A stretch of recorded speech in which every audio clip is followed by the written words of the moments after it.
Hello guys, आपका स्वागत है मेरी नई वीडियो में। आज मैंने मम्मी से बोला कि मम्मी मेरे को ब्रेड पकौड़ा खाना है, इसलिए मम्मी ने ब्रेड पकौड़ा बनाया है। और वही सादा पकौड़ा बना रही है मम्मी। और गाइस मम्मी चाय बना रही है।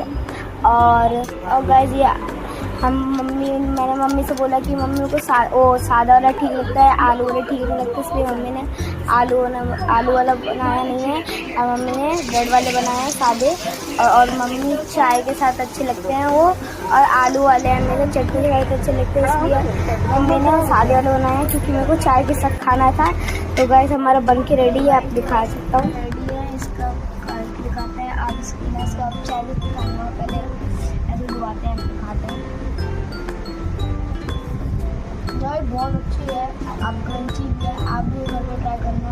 और अच्छा लगा तो ये वीडियो को लाइक एंड सब्सक्राइब करना। और ये सबसे इजी तरीका है बनाने का, मेरे को तो बहुत टेस्टी लगा।